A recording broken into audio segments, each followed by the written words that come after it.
Olivia Nuzzi's new memoir is hitting shelves. It's currently ranking 6,700 on Amazon this morning. And obviously, because we have not put our orders in. Once that happens, we'll jump to a number one bestseller. That's what's holding it up here.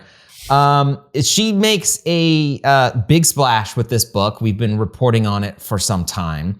But the book itself now hitting shelves, in which she talks about her relationship with RFK, what happened there, is also not exactly exciting the critics, who are posted some pretty scathing comments about it. I think it was The Atlantic who called it a tell nothing as a memoir, and The Washington Post, this was pretty tough, called it a impressively and aggressively awful book. Pretty tough. I wonder, well, at the same time, this is coming as her ex-fiance Ryan Lizza has decided to publish what is sort of a tell-all of his own about what had transpired in the background when he found out that Nuzzi had been cheating on him. She, this week, as part of the rollout of her book, as part of her tour, spoke out for the first time on camera, and she spoke to Tim Miller over at The Bulwark, where they discussed for about an hour what's been going on, why she wrote the book. It was a pretty soft interview, I would say, to be fair. But I think that'd be putting it generously. It was he recommended everyone buy the book at the end. He was, I'd say, incredibly sympathetic to her case. He was more upset at RFK and almost didn't prescribe her much agency in the whole situation, saying, I'm mad at RFK for what he did to you, as if she had really no role in that almost. Yeah, I thought that was surprising too, because I get that RFK is currently a government official and he was trying to run for president at one point, but she is an adult and she is also a journalist who had a duty and an ethical boundaries that she clearly decided to cross on her own. She has a number of excuses for that, but the reality is that she did these things, and so she lost her job at New York Magazine over them. But there was one, I think, really interesting moment in this Tim Miller interview, and let's check that out. RFK wasn't even a Republican. It's possible that these senators could have not confirmed him, and you didn't share anything about him. Why? Why? Did you still love him, or was it just... I don't know how to responsibly handle this on camera with you here. I guess when you're saying that you have the distance now, that have clarity, do you see clearly what he's doing now? Yeah, I agree with you. It's what was your phrasing? It hasn't been good. I agree with that. You're sort of, I don't really know what to do with the question that you're asking me, because it's making a lot of assumptions. It's not like assumptions. It's just you said you helped him, right, during the campaign. And I right about it. I write about what I did wrong. Yeah. And it's once you've done that, you didn't, you ceased to have become a journalistic actor, and you're. Well, I lost my job, right? I was fired. Right. I was fired, and I was in hiding, and I was afraid. Scared? Were you scared? Yeah. I was terrified. Of what? I mean, I write in the book about, I was terrified of the man I did not marry. And I was very worried about people knowing where I was. And I'm sorry. Pause this? Okay. Yeah, I'm sorry. Yeah, we can pause it. Sorry. No, I'm sorry. Well, notably, Jon did not answer the question, which he repeatedly asks. He asks her, should you have done more during RFK's confirmation hearing, given you had all this inside information about him, apparently doing drugs, obviously not being faithful to his wife, being erratic, and he repeatedly presses her on this, and she never answers the question, and then eventually you see seemingly breaks down, and they pause the interview, and you never really get an answer to that question, which is awfully convenient for her Yeah, I mean, she's obfuscating here. She's evading. She's ducking the questions. He presses her over and over and pretty gently here. Like, why didn't you just come out as a journalist or as a just a citizen and say what was true in this moment, which is there's more to know about this guy? And she has no answer for it. Like, she just uses every possible means to duck that. And it ends and concludes with her breaking down.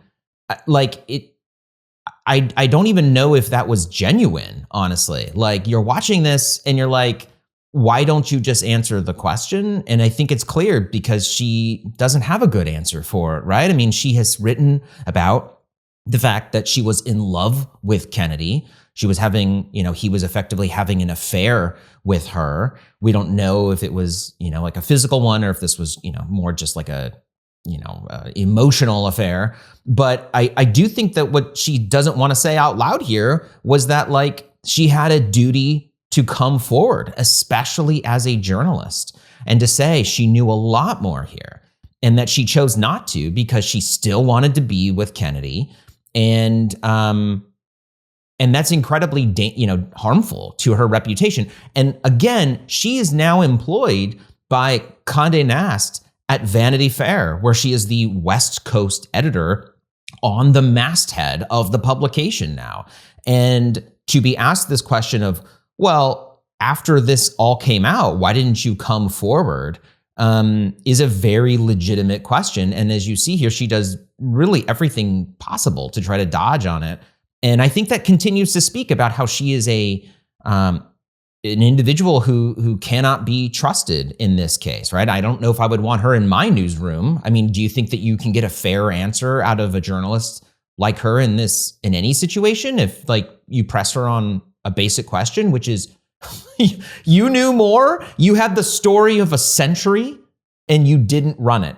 I thought that Helen Lewis at The Atlantic actually, in her review of the book, hit the nail on the head, and it really got at this moment, even though she read it before. Obviously, Olivia went on Tim Miller's show. She wrote, "There is no real believable regret in American Canto, not even when Nuzzi acknowledges that Kennedy used her badly and discarded her. Memoirs of temporary madness are usually written from the safe shore of sanity.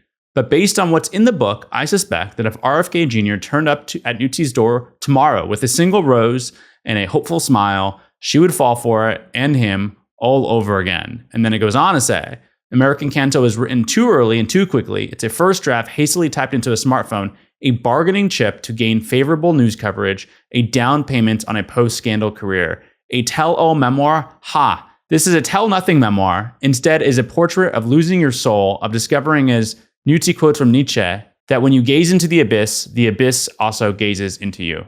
I thought that really summed it up, John. And it seems like throughout this interview, she does not really, she sort of gently says, RFK is not doing a good job and, gets at a little bit of the drug use. But I suspect that she knows a lot more still than she is not revealing to the public. And when asked about it, and she doesn't have an answer, which is actually quite astonishing given that she is on book tour. It's almost like you watch the interview and it's like no one prepped her for basic questions. Like, Olivia, you're going to get these questions. How do you not have an answer rehearsed, ready to go for like the top 20 questions you're going to get during this book interview? It's really frustrating watching, actually, because it's like you're not really getting anything from her. It's just a lot of, I don't know. It doesn't feel like she's being a straight shooter. And that's actually how she became rose to fame, because she was such a straight shooter when she would cover these political figures. She would say a lot of the things that, everyone was thinking, but no one is actually writing down. And she would get at their personality defects. And in this case, it seems like she just cannot say the obvious things that are probably in her head. And that's, I think she even says, "I don't know how to deal with this on camera with you. Like, if we were off camera, I could tell you a lot more, but on camera, I can't share." And I think that's part of the problem. And you also have to wonder, she retained, or Simon & Schuster retained, Risa Heller's crisis PR firm to deal with this book. And Risa Heller, for those that don't know, is one of the top, crisis communicators in America. And did she prep Olivia for this? Was Olivia just not listening to feedback or perceptive feedback? unclear. And then the final thing, John, I'll say too about this was a friendly venue. She's only doing friendly media for the most part, or media that's not going to aggressively challenge her. She wasn't asked a number of questions by Tim Miller in this interview, including the most recent allegation. Did you also have a romantic relationship with another presidential candidate you covered, Mark Sanford, who has not commented notably on this when we've asked him for comment? And that's an allegation from Ryan Lizza. The other allegations, did you burn sources at New York Magazine in service of RFK, as Ryan Lizza has suggested or written, not suggested? A lot of basic questions were not asked by Tim Miller here. And even despite this friendly interview, this is someone who recommended everyone buy her book afterward. She's still, for some reason, unable to answer basic questions.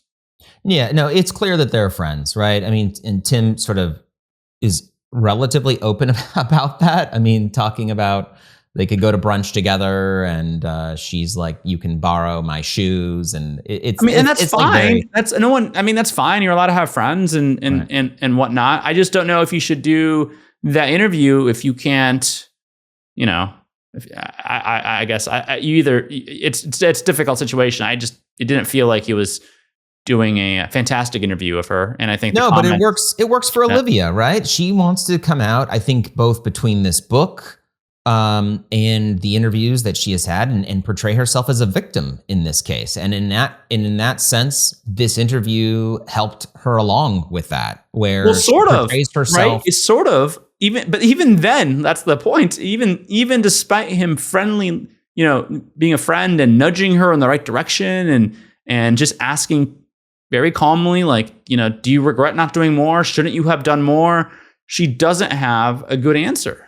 It's like, well, I wrote about it. Well, yeah, you wrote about it way late. He's in the office. He's distorting or warping the Department of Health and Human Services. He's firing career scientists. He's rolling back vaccine mandates. He's doing a lot of horrible things. And you had the chance, 10 months ago or a year ago, whenever it was, to raise your hand and say, I have information on this guy.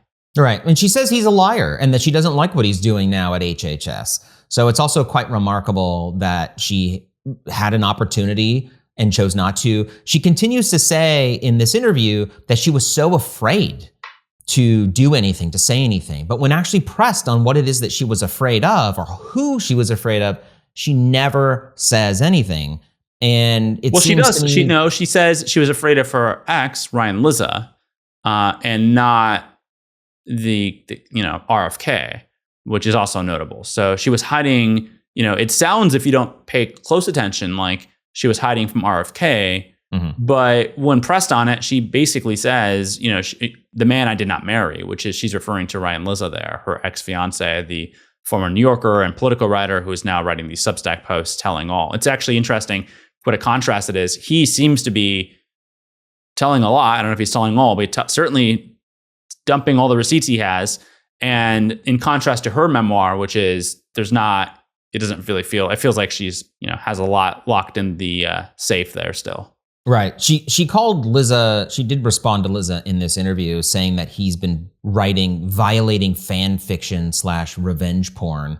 So she did go after him pretty aggressively. Funny enough, she didn't actually do that about RFK, despite the fact that he is the central character in all of this. All right. Well, we will see where this story goes. It's still an open question right now, whether or not Vanity Fair will continue to employ her. As we've reported, she is under review from them. And as we've also reported, that her contract there supposedly ends at, maybe the end of this year here in the next few weeks. So her continued employment there, I think, remains an open question. And I'm very curious whether or not they're going to keep her, especially as they continue to see this slow-moving train wreck unfold before them. And all that this does is just raise more questions about like what Vanity Fair is doing and what they're standing. What are they doing, by the way, John? That's the question. Like, what is this review? And, I would have loved if Tim Miller asked her about this as well. Have you spoken to Vanity Fair? Have they asked you any questions about, any of the allegations that Ryan Lizza has made? They keep saying we're doing this review. What does that entail? Does that entail bringing her in for questioning? It doesn't, I've had a guess. It doesn't seem like she has been brought in for any serious questioning. Have they hired a third party like New York Magazine did, a law firm to look into this? Like, what does it mean that they keep saying we are reviewing the facts? Okay, well, what does that exactly mean? Because like, have they put on a reporter to look into, like, what are they? It's very strange. It almost feels like they're just saying something.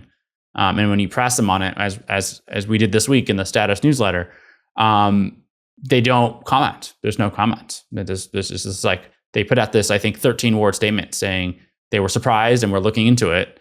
And there's been no update since then. A lot of allegations have happened since then. They won't even say, John, whether she has access to company email, whether she still has access to editorial meetings if she wanted to participate in those where sensitive information might be shared amongst the editorial staff about what they're working on, and I think that's remarkable. And Anna Wintour and Roger Lynch, those are the people running this company, and they're just kind of sitting on their hands. And I have a hard time imagining that any serious news leader, like let's just say if this were happening at the New York Times, I can't imagine Joe Kahn and A.G. Sulzberger just sitting on their hands and saying, we were surprised and we're looking into it, and that's it. Thank you for watching Power Lines. For more analysis and insight, subscribe to our YouTube channel down below, like this video, and you can watch more of us right over here.